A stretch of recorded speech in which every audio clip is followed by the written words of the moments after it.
अस्सलाम वालेकुम all of you, hope so you all are fine and doing very well. उम्मीद है आप सब खैरियत से होंगे और आपने अपना जो है वो जो पुराना जो पिछला जो सिस्टम है एंडोक्राइन से रिलेटेड उससे रिलेटेड आपने कवर कर लिया होगा सब कुछ, क्योंकि हम वो कंप्लीट कर चुके हैं। तो अब जो है हमारा नेक्स्ट सिस्टम है रिप्रोडक्टिव सिस्टम। इसको भी इंशाल्लाह हम विद इन 2 वीक की स्पैन में हम खत्म कर लेंगे और उसके बाद भी जो है जीआईटी की तरफ आएंगे। और जीआईटी में जो है मैं फिर आपको जनरल सर्जरी भी इंशाल्लाह, मेरी कोशिश तो होगी कि जनरल सर्जरी को भी साथ में कंप्लीट करवाऊं और मेडिसिन वगैरह, मेडिसिन को हम बाद में देख लेंगे।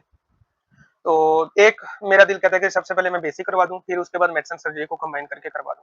तो देखते हैं क्या होता है। लेकिन सिस्टम स्टार्ट किए हुए हमने, तो सिस्टम जो है अब रिप्रोडक्टिव है। ये हमारा दूसरा सिस्टम है जो है वो हम करने जा रहे हैं। और इंशाल्लाह इंशाल्लाह इसी मंथ के लास्ट तक हम अपना जीआईटी भी स्टार्ट कर लेंगे। उम्मीद है बहुत बहुत कि वो स्टार्ट हो जाएगा, या इंशाल्लाह नेक्स्ट मंथ के स्टार्ट में हम वो स्टार्ट कर लेंगे इंशाल्लाह। ठीक है जी। फिर उसके बाद जो है हम हमारे कई सिस्टम रह जाएंगे। अभी रेस्पिरेटरी रहता है, उसके बाद कार्डिक रहता है, रीनल रहता है, मस्कुलोस्केलेटल सिस्टम रहता है। तो ये जो है फिर हम देख लेंगे हमने नेक्स्ट ऑन क्या क्या करना है। ठीक है जी। तो स्टार्ट करते हैं हम आज रिप्रोडक्टिव सिस्टम से रिलेटेड। तो उससे रिलेटेड सबसे पहले जो हम देखेंगे what is the embryology of the reproductive system. ठीक है। तो एम्ब्रियोलॉजी में जो है बेसिकली हम क्या देखेंगे, एम्ब्रियोलॉजी में हम देखेंगे कि हम डीप नहीं जाएंगे, हम डीप गोइंग थ्रू नहीं करेंगे, क्योंकि एम्ब्रियोलॉजी इतना नहीं पूछा जाता है एम्ब्रियोलॉजी से रिलेटेड भी। लेकिन जो है हम जो चीजें फर्स्ट एड में दी हुई हैं उनको लेकर चलेंगे लाजमी। ठीक है। और कुछ चीजें जो है वो एनआरई में बताया हुआ कि आपने इनको करना करना, उनको भी हम लेकर चलेंगे। ठीक है जी। तो सबसे पहले एक बात यह है कि इधर यू आर अ मेल और female, that is already decided by during the time of conception. ठीक है। जब भी दो फीमेल एंड फीमेल कंसेप्शन होती है, उनमें कंसेप्शन होते हैं, तो तभी डिसाइड हो जाता है कि आया कि जो फीटस है वो मेल होगा या फीमेल होगा। क्योंकि आप सब जानते हैं कि एक्स जो है क्रोमोसोम वो हमेशा फीमेल की तरफ से आता है, और फ्रॉम मेल साइड इधर it will be a X chromosome और इधर it will be a Y chromosome. ठीक है। तो ये जो है तभी डिसाइड हो जाता है। लेकिन डिफरेंशिएशन जो का हमें पता लगता है वो अराउंड कोई 8 to 10 वीक के दरमियान हमें पता लगता है विया अल्ट्रासोनिक। ठीक है। कि हमें आया कि जो फीटस है वो मेल है या फीमेल है। ठीक है। तो ये हम कोई यूरोजेनेटल साइंस देखते हैं। अभी हम इतने मैं ऑब्स का माहिर हूं ना, मैं पीडियाट्रिक्स हूँ। ठीक है। तो ना मुझे इतनी चीजों का पता है, लेकिन जहां तक मैंने सुना हुआ यूरोजेनेटल साइंस को देखकर हम अल्ट्रासाउंड पढ़ना, तो उससे हमें पता लगता है कि आया कि फीटस जो है वो मेल है या फीमेल है। अराउंड 8 to 10 वीक के दरमियान हम ये चेक कर सकते हैं। ठीक है। तो पहली बात ये कि इधर यू आर मेल और female, that is already decided by the time of conception और फर्टिलाइजेशन हो जाती है। ठीक है। लेकिन ड्यूरिंग फर्स्ट 5 जेस्टेशनल वीक होता क्या है कि गुनेडर रीजेस बनते हैं। ठीक है। That will later differentiate into the gonads. ठीक है। होता क्या कि during first 5 weeks of gestation क्या बनता है कि गुनेडर रीजेस बनते हैं। Gonadal ridges are form. ठीक है। अब ये जो गुनेडल रीजेस जो बनते हैं ये लेटर ऑन ये डिफरेंशिएट कर जाते हैं गुनेड्स में। ठीक है। Differentiate into gonads. अभी हमें ये नहीं पता कि आया कि ये ओवरीज है या टेस्टिन है। ठीक है। अब 6 वीक पर क्या होता है, during 6 week the primordial germ cell start migrating from the yolk sac. अब एक बात और कि जो आपके जो जर्म सेल जो है ना, जर्म सेल जो है ये आपके योक सैक में बनते हैं सबसे पहले। ठीक है। लेकिन 6 वीक के अराउंड ये जो है माइग्रेट करना स्टार्ट हो जाते हैं फ्रॉम योक सैक, ठीक है, टू द गुनेडल रिज। ठीक है। From yolk sac to the gonadal ridge around 6 week. ये बातें नहीं आपने बोलनी, ये छोटी छोटी बातें हैं ना, मैं इतना डीप जा रहा हूँ। ठीक है। अब ये 6 वीक हो गया। अब आ जाओ 7th वीक पर क्या होता है। During 7th week the primordial germ cells promote the gene expression that contain in your sex chromosome. ठीक है। अब ये जो प्रीमोडियल जर्म सेल हैं ये क्या करते हैं, ये प्रमोट करते हैं। ठीक है। प्रीमोडियल जर्म सेल जो है ये जो ऑलरेडी गोनेडल रीजेस में आ गए हैं, ये प्रमोट करते हैं जीन एक्सप्रेशन को। ठीक है। Promotes gene expression that is already present in the x chromosome और वाई क्रोमोसोम। आगे हम देखेंगे कि वाई क्रोमोसोम पर एसआरवाई जीन होता है जो कि एक्स क्रोमोसोम पर नहीं होता। तो ये जो जीन है ये उनको प्रमोट करते हैं। अगर एसआरवाई होगा तो वो जो है वो मेल की डेवलपमेंट करवाएगा, और अगर एसआरवाई एब्सेंट होगा मींस के जो फीटस है वो एक्स एक्स है, तो दैट मींस कि ये जीन एक्सप्रेशन है वो फीमेल की तरफ उसकी जो है गुनेज है वो बनाएंगे। ठीक है। अब मेल डेवलपमेंट कैसे होती है, फीमेल डेवलपमेंट कैसे होती है, ये हम देखते हैं। मेल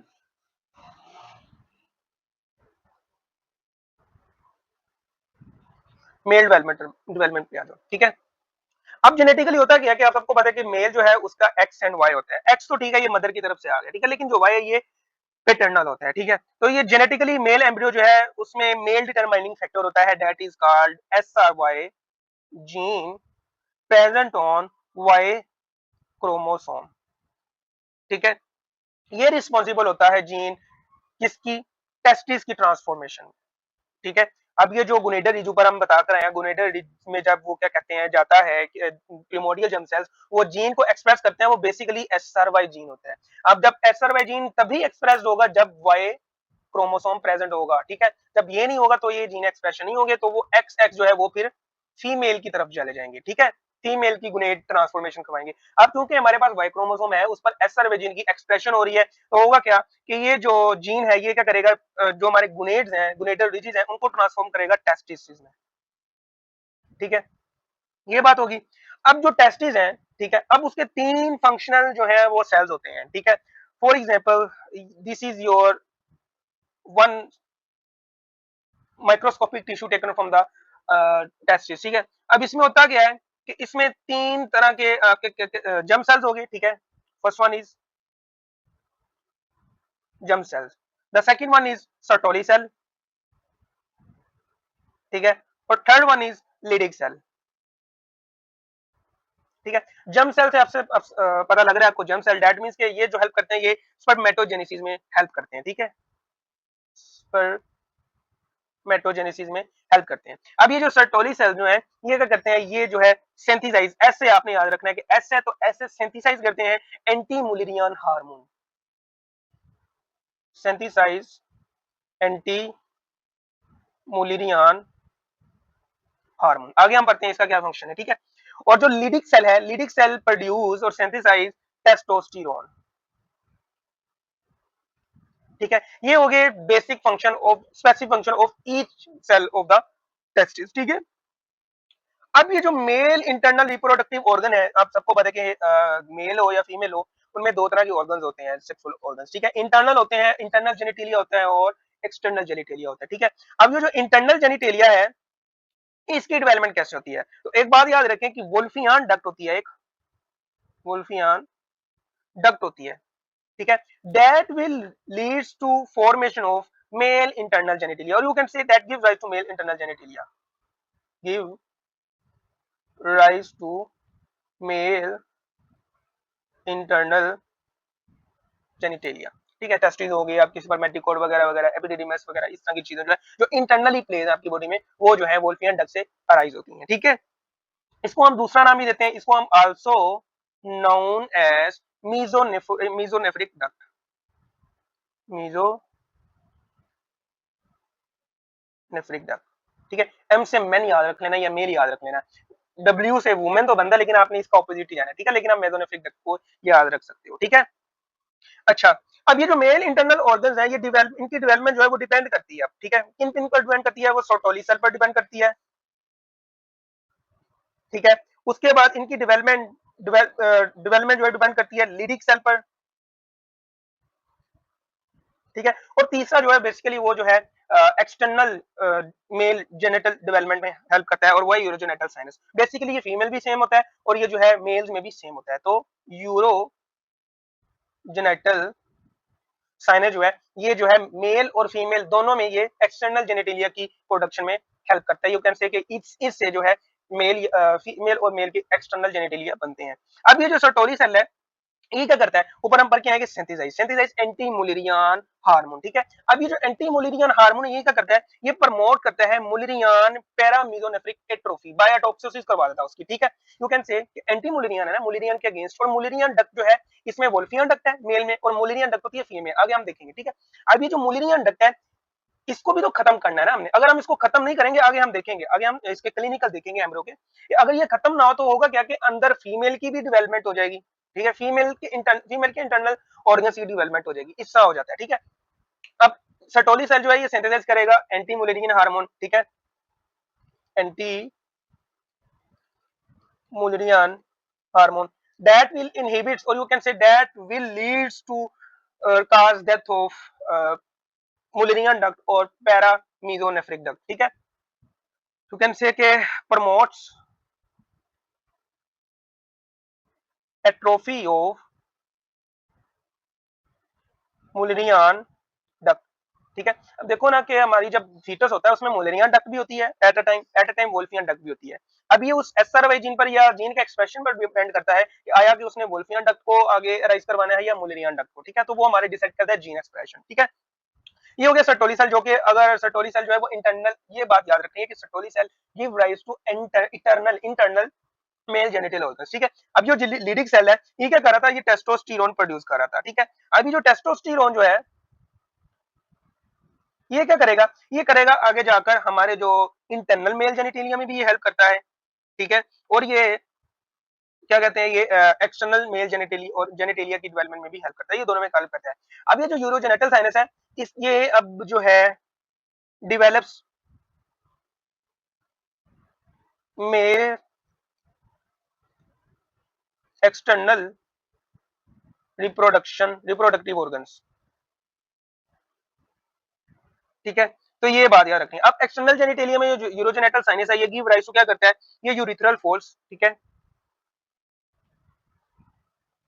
ठीक है। ये बोथ फीमेल और मेल में होते हैं, ठीक है। उसके बाद लेबियो सक्रूटल स्वेलिंग होती है, लेबियो स्क्रूटल स्वेलिंग होती है। अब लेबिया भी है इसमें और इसमें स्क्रूटल भी है। अगर फीमेल है तो लेबिया मेजोरा इसमें किससे बन जाता है, ठीक है। और अगर स्क्रूटल है तो डेट मींस कि स्क्रूटम जो है वो बन जाता है मेल में, ठीक है। उसके बाद प्रीमोडियल फेलस होता है,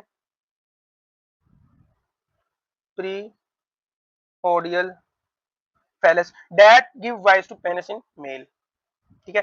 तो ये बात आपने याद रखनी है, ठीक है।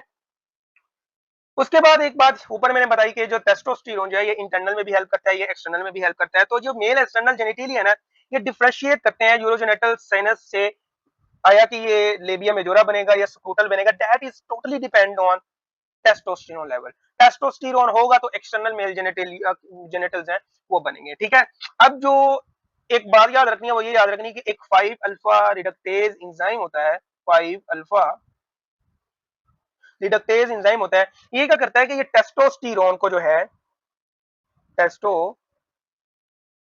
को जो है ये डाइहाइड्रोटेस्टोस्टेरोन में कन्वर्ट करता है, and that is the most potent form of testosterone, potent form, ठीक है। अब ये जो डाइहाइड्रोटेस्टोस्टेरोन जो है ये आगे रिस्पॉन्सिबल होता है फॉर मैस्कुलाइनाइजिंग द एक्सटर्नल जेनिटेलिया, ठीक है,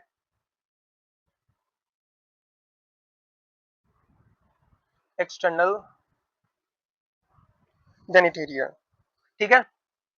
ये थी मेल डेवलपमेंट, ठीक है। कैसे होगी मेल डेवलपमेंट वो बता दी। अब बाजू फीमेल डेवलपमेंट पर कि फीमेल डेवलपमेंट कैसे होगी, आगे हम क्लिनिकल हम इसके इकट्ठे बनेंगे। फीमेल डेवलपमेंट, देखो फीमेल का तो बड़ा इजी इजी है, सिर्फ आम मर्दों को पड़ता है। Female has know why chromosome, ठीक है, नो वाई क्रोमोसोम। अब जब वाई क्रोमोसोम नहीं है तो दैट मींस के एसआर वाई जीन भी नहीं है। तो जब एसआर वाई जीन नहीं होगा तो होगा क्या कि उसको जो है, अब जो होता क्या है ये बात समझ लो, बताता हूँ कि 9th वीक के दरमियान होता क्या है कि ovaries are on the way of being developed, ठीक है। और 10th वीक पर क्या होता है कि ओवरियन का कॉर्टेक्स और इनर मेडुला जो है वो डिस्टिंग्विशेबल होते हैं, ठीक है। ये दो बातें याद रखनी है। 9th वीक पर क्या होता है कि ओवरी जो है वो डिवेलप हो रही होती हैं। कोई बाकी के जो डिफरेंशिएशन है ये हमें 8 to 10 वीक के दरमियान जो है डेवलपमेंटल की हमें मिल जाती है, ठीक है। उसके बाद 10th वीक पर आ जाओ तो 10th वीक में होता क्या कि ये जो ओवरीज है ना ये बन चुकी होती हैं और इनका जो कॉर्टेक्स है, ठीक है, और जो इनका इनर मेडुला है ये टोटली हम इनको देख सकते हैं कि आया कि कॉर्टेक्स कौन सा है, इनर मेडुला कौन सा है। So at 10th week the ovaries become ovaries cortex and ovaries inner medulla is totally distinguishable from each other, ठीक है। अब ओवरीज के भी 3 सेल्स होते हैं। ये देखो ये जो चीजें करवा रहा हूं ना ये बहुत आगे इंपॉर्टेंट है। आगे एनआरई में जब इसकी रिप्रोडक्टिव की हम पैथो पढ़ेंगे तो वहां पर हमें पता होना चाहिए कि यार ये जो ग्रेनुला सेल है, थीका सेल है, अगर इसका कैंसर हो जाए तो कौन सा हार्मोन ज्यादा रिलीज होगा और कौन सा हार्मोन अगर ज्यादा रिलीज होगा तो उसके इफेक्ट क्या होंगे हमारी बॉडी पर। तो ये चीजें समझने वाली है चीजें। अच्छा, जो ओवरी है इसमें भी 3 फंक्शनल सेल्स होते हैं। एक हो गया जर्म सेल, ठीक है। जर्म सेल से मुराद that will leads to production of oogonia, ठीक है। ये ओवरियन कॉर्टेक्स में होते हैं, ओवरियन कॉर्टेक्स। तो ये लाजमी बात याद रखनी है कि जर्म सेल ओगोनिया कहां पर प्रोड्यूस होते हैं, ओवरियन कॉर्टेक्स में, ठीक है। उसके बाद दूसरा सेल जो है वो ग्रेनुलोसा सेल होते हैं, ठीक है। और ये जो ग्रेनुलोसा सेल होते हैं ये एस्ट्राडायोल बनाते हैं, estradiol, the form of oestrogen, ठीक है। और तीसरे पे आ जाओ तो थीका सेल होते हैं, ठीक है। तो थीका सेल जो है वो प्रोड्यूस करता है प्रोजेस्टेरोन। आगे हम पैथो में पढ़ेंगे कि जर्म सेल ट्यूमर्स में ग्रेनुलर सेल जो है, थीका सेल जो है वो क्या क्या प्रोड्यूस करते हैं। तो उसमें हमें पता होना चाहिए कि अभी से ग्रेनुलर सेल का ट्यूमर आ जाए तो वहां पर एस्ट्रोजन की जो लेवल है वो बढ़ जाएगा। तो जब एस्ट्रोजन का लेवल बढ़ेगा तो उसके क्या हमें इफेक्ट देखने को मिलेंगे। थीका सेल है तो प्रोजेस्टेरोन रिलीज होगा तो क्या उसके हमें इफेक्ट देखने को मिलेंगे। तो ये जो चीजें हैं ये अभी से याद रखो कि ग्रेनुलर सेल जो है वो क्या प्रोड्यूस कर रहा है और थीका सेल जो है वो क्या प्रोड्यूस कर रहे हैं, ठीक है। फीमेल इंटरनल जेनिटल्स हैं या इंटरनल रिप्रोडक्टिव ऑर्गन्स है वो कैसे डिफरेंशिएट होते हैं, ये वो कैसे बनते हैं। तो मुलरियन डक्ट का ऊपर हम पढ़ के आए हैं कि मेल फीमेल में जो है वो मुलरियन डक्ट होती है, ठीक है। अब जब आपकी बॉडी में एसआरवाई जीन नहीं है तो एसआरवाई जीन जो है वो सर्टोली सेल, लीडिक सेल वगैरह नहीं बनाएगा। सर्टोली सेल नहीं बनेंगे तो डेट मीन्स वो एंटी मुलरियन हार्मोन नहीं बनाएगा, ठीक है। एंटी मुलरियन हार्मोन नहीं बनाएगा, डेट मीन्स के मुलरियन डक्ट जो है वो आगे बनाएगी फीमेल इंटरनल जेनिटल्स, ठीक है। एक ये बात होगी। दूसरी बात ये कि लीडिंग सेल भी नहीं होंगे, तो जब लीडिंग सेल नहीं होंगे तो टेस्टोस्टेरोन नहीं होगा। तो जब टेस्टोस्टेरोन नहीं होगा तो टेस्टोस्टेरोन इंटरनल के लिए भी रिक्वायर्ड होता है डेवलपमेंट के लिए और एक्सटर्नल के लिए भी। तो टेस्टोस्टेरोन जब नहीं होगा तो इंटरनल तब भी नहीं बनेंगे। तो होगा क्या कि वो जो वोल्फियन डक्ट है, ठीक है, तो टेस्टोस्टेरोन भी नहीं है, एंटी मुलिनियन हार्मोन भी नहीं है, तो ये जो है ये डीजेनरेट हो जाएगा। यू कैन से कि इसकी अब एट्रोफी होगी। तो मुलिनियन डक्ट जो है ये आगे बनना शुरू हो जाएगी। तो होगा क्या कि इससे हमारे जो ऑर्गन्स बनेंगे फीमेल में वो फैलोपियन ट्यूब बनेगी, ठीक है जी। उसके बाद यूटरस बनता है इससे, ठीक है। And upper 1/3 of vaginal canal. तो ये बातें जो है आपने याद रखनी है, ठीक है। और बाकी जितना भी अपर की बात कर ली, फलोपियन ट्यूब से लेकर जो है अपर 1/3 ऑफ द वेजाइनल कैनाल, यहाँ तक जो है हमने जितनी भी बात की वो बात की मोलेरियन डक्ट की। और इससे नीचे जितना भी हिस्सा है वो rest of the reproductive organs develop from the urogenital sinus, ठीक है। ऊपर हम पढ़ के हैं यूरिथ्रल फोर्स होते हैं, लेबियो स्क्रूटल स्वेलिंग होती है जो कि लेबिया मेजोरा में कन्वर्ट हो जाती है फीमेल में। प्रीमोडियल थैलस होता है वो पेनिस में कन्वर्ट होता है मेल में, लेकिन फीमेल में जो है वो क्लेटोरस में कन्वर्ट हो जाता है। That have a massive amount of nerve endings in that area, ठीक है। तो ये बात आपने याद रखनी है, ठीक है। जो चीजें बात याद रखने वाली है वो ये है कि इधर वोल्फियन और Mullerian duct that will give rise to internal genitalia. ये बात आपने याद रखनी है, भूलना नहीं है, सब कुछ भूल जाओ, ये नहीं बोलनी, ठीक है। लेकिन जो टेस्टिस जो है वो टेस्टोस्टेरोन प्रोड्यूस करते हैं, ओवरी जो है वो एस्ट्रोजन प्रोड्यूस करते हैं। ये जो चीजें स्ट्रक्चर है प्राइमरी जो सेक्स ऑर्गन जो है ये जो चीजें हैं ये आपकी एक्सटर्नल जब ये डेवलप हो जाएंगे तो ये हार्मोन्स क्रिएट करेंगे, टेस्टोस्टेरोन क्रिएट करेगा टेस्टिस, और एस्ट्रोजन जो है वो क्रिएट करेंगे ओवरीज। तो that will lead to formation और you can say development of external genital organs इधर इन मेल्स और फीमेल रिस्पेक्टिवली, ठीक है। तो ये चीजें जो है ये अपने मैंने बता दिया कि what happens at 5th week, 6th week, 7th week, ठीक है। उसके बाद ये भी बता देगा 8 to 10 वीक के दरमियान क्या क्या होता है क्या क्या नहीं होता। तो ये चीजें जो है ये याद रखनी है। तो फीटस का जो एम्ब्रियोनिक पीरियड जो है वो 1 to 8 वीक होता है। और कुछ भी ना करो अगर आप एम्ब्रियोलॉजी में, लेकिन ये जो फर्स्ट 8 वीक है ये आपकी फिंगर टिप्स पर होने चाहिए, ये आपको आने चाहिए, लाजमी आने चाहिए, ठीक है। तो ये जो चीजें हैं ये याद रखने वाली हैं, ठीक है। उसके बाद इसके क्लिनिकल्स करते हैं। अब what are the clinicals for these if there is any problem during these weeks. तो हम हमारे पास इनके क्लिनिकल्स क्या हो सकते हैं, तो क्लिनिकल्स पर आ जाओ आप, ठीक है। तो सबसे पहले जो आपने क्लिनिकल देखने हैं वो Mayer Rokitansky Kuster Hauser syndrome, Mayer Rokitansky Kuster Hauser syndrome. पता नहीं इतने अजीब अजीब नाम क्यों रख लेते हैं, ठीक है। अच्छा इसमें क्या होता है, इसमें बेसिकली होता है ये कि इसको हम also known as Mullerian agenesis, ठीक है। इसमें होता है क्या कि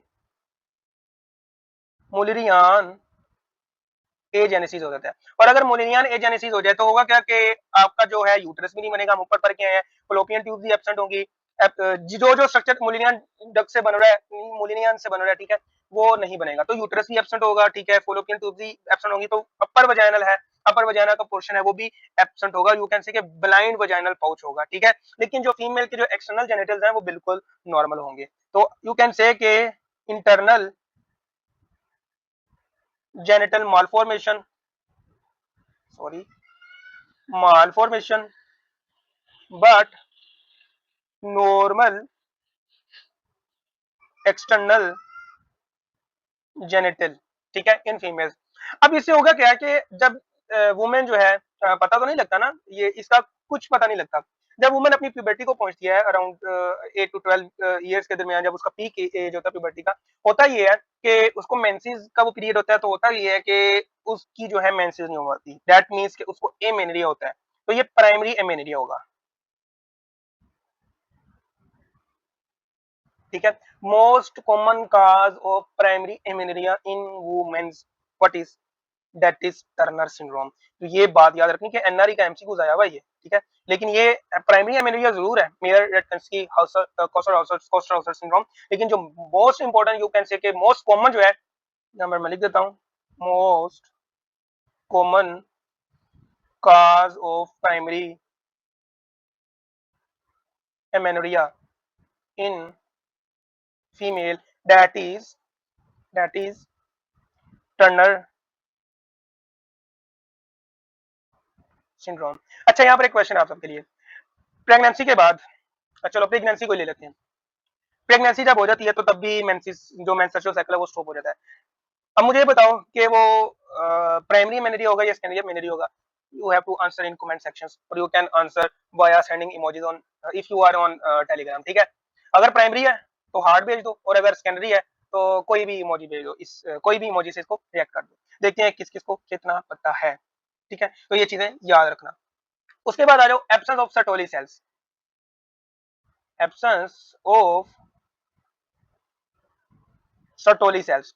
अब absence of Sertoli cells absent होंगे तो होगा क्या कि वो एंटी मोलिनियन ड्रग को नहीं, एंटी मोलिनियन हार्मोन जो है वो सिक्रीट नहीं कर पाएंगे, ठीक है। अब जब एंटी मोलिनियन हार्मोन नहीं सिक्रीट कर पाएंगे लेकिन एसआरवाई जीन है, एसआरवाई जीन है, तो होगा क्या, होगा ये कि develops into both male and female internal genitalia। Mullerian duct भी होगी, या मोलिनियन, देखो ना कि लीडिक सेल जो है उसने टेस्टोस्टेरोन प्रोड्यूस होना है, तो टेस्टोस्टेरोन जो है वो वोल्फियन डक्ट पर काम कर रहा है। सर्टोली सेल का काम क्या था, सर्टोली सेल का काम सिर्फ एक था, उसने मोलिनियन डक्ट को खत्म करना था, एजेनेसिस करवानी थी। लेकिन अब सर्टोली सेल ही एब्सेंट है तो होगा क्या कि वो एंटी मोलिनियन हार्मोन नहीं प्रोड्यूस करेगा। तो यू कैन से कि नो एंटी मोलिनियन हार्मोन। तो जब एंटी मोलिनियन हार्मोन नहीं होगा, होगा क्या कि वो मेल इंटरनल ऑर्गन्स नहीं बनेंगे और वो फीमेल इंटरनल ऑर्गन्स भी बनेंगे, ठीक है। तो ये बातें आपने याद रखेंगे, what happen if there is absence of Sertoli cells, एक ही हो गया। अब आ जाओ 5 अल्फा रिडक्टेज डेफिशिएंसी, ये हम आगे भी पढ़ेंगे लेकिन अभी हम थोड़ा सा छोटा छोटा मोटा मोटा देख लेते हैं कि क्या होता है इसमें। 5 अल्फा रिडक्टेज डेफिशिएंसी, अच्छा। अब 5 अल्फा रिडक्टेज डेफिशिएंसी, अब मैंने बताया ऊपर कि that is a enzyme that converts your testosterone into most potent form of testosterone, ठीक है। तो जब मोस्ट पोटेंट फॉर्म टेस्टोस्टेरोन जो है वो डीएचटी है वो नहीं होगी, तो होगा क्या कि आपके जो जेनेटिल जो है, चाहे वो एक्सटर्नल है इंटरनल है, मोस्टली जो एक्सटर्नल जेनेटिल जो है वो नहीं बन पाते, क्योंकि इंटरनल में जो है उतना नहीं चाहिए होता खास, क्योंकि उसमें आपका सर्टोली सेल भी होते हैं जो कि ऑलरेडी एंटी मोलिनियन हार्मोन रिलीज कर रहा होता है, तो इंटरनल जेनेटिल इसमें परफेक्ट होते हैं, ओके होते हैं। लेकिन होता क्या है कि चूंकि डीएचटी नहीं होता, तो आपका जो मोस्ट पोटेंट टेस्टोस्टेरोन की फॉर्म है वो एक्सटर्नल जेनेटिल ऑर्गन्स को डिफरेंशिएट नहीं कर पाता। तो यू कैन से कि एटिपिकल एक्सटर्नल जेनेटिल्स होते हैं, ए टिपिकल एक्सटर्नल जेनेटिल्स होते हैं। आपको नहीं पता होता कि आया कि ये फीमेल है या मेल है, ठीक है। अब होता क्या कि जब प्यूबर्टी होती है तो होता क्या कि टेस्टी जो है वो मुअफ्फर मिकदार में पीक लेवल पर जाकर जो है वो टेस्टोस्टेरोन प्रोड्यूस करते हैं। तो जब आपकी बॉडी में टेस्टोस्टेरोन आ जाता है उस वक्त, तो होगा क्या कि ये जो एटिपिकल एक्सटर्नल जेनिटल या इन मेल्स हैं, ये जो है ये डिफरेंशिएट हो जाते हैं। तो इतनी ये बरहान, इतनी वो क्या कहते हैं कि परेशान होने की बात नहीं है। तो that will lead to the masculinisation, ठीक है। हाँ, लेकिन अगर प्यूबर्टी के बाद भी हल ना हो तो फिर परेशानी की बात है, ठीक है। तो ये चीजें जो है ये देखने वाली है। ये हो गया। अब आ जाओ अर्ली एम्ब्रियोनिक डेवलपमेंट पर। यूएसए का यूएस की बुक पर टॉपिक है ये अर्ली एम्ब्रियोनिक डेवलपमेंट, ठीक है। वीक 1 में क्या होता है, वीक 2 में क्या होता है, वीक 3 में क्या होता है, वीक 4 में क्या होता है, वीक 8 में क्या होता है। तो मोटा मोटा मैं पॉइंट बताऊंगा कि क्या क्या होता है। तो यहाँ पर मैं लिख लेता हूँ वीक 1, वीक 2, वीक 3, वीक 4, 5 6 7 8, 5 6 7 को हमने निकाल दिया, सीधा 8 पर आ जाओ। हमने एम्ब्रियोनिक लाइफ जो एम्ब्रियोनिक पीरियड है उसको देखना है। वीक 1 पर आपने ये बात याद रखनी है कि एचसी जो है, एचसीजी जो है, ह्यूमन कोरियोनिक हार्मोन जो है, ये प्रोड्यूस होना शुरू हो जाता है, ठीक है। तो इससे जो है हम पता लगाते हैं कि आया कि प्रेगनेंसी हो चुकी है या नहीं, क्योंकि ये हमारा जो डिटेक्ट होता है। लेकिन एक बात याद रखना कि इसका मोस्ट कंफर्मेटरी टेस्ट जो है एससीजी को डिटेक्ट करने का, वो नॉट यूरन, यूरन नहीं है, ठीक है। यूरन में डिटेक्ट होता है, लेकिन हम जो मोस्ट पोटेंट कंफर्मेटरी टेस्ट है वो ब्लड एचसीजी करते हैं। तो ये बात आपने याद रखनी है। लेकिन हम यूरन डिपस्टिक मिलती है जो, चूंकि वो इजीली अवेलेबल होती है, वो इजीली टेस्ट हो जाता है, तो हम जो है ज्यादातर जो हम करते हैं, जो वुमेन्स करती हैं, वो यूरिन डिपस्टिक टेस्ट जो है वो करती हैं, ठीक है। अगर ये पॉजिटिव आ जाए, सबसे पहले तो अपने यूरिन डिपस्टिक करना है। अगर ये पॉजिटिव आ जाए, जो प्रेग्नेंट वुमेन होती है, फिर आप ब्लड एचसीजी की तरफ जा सकते हैं, ठीक है।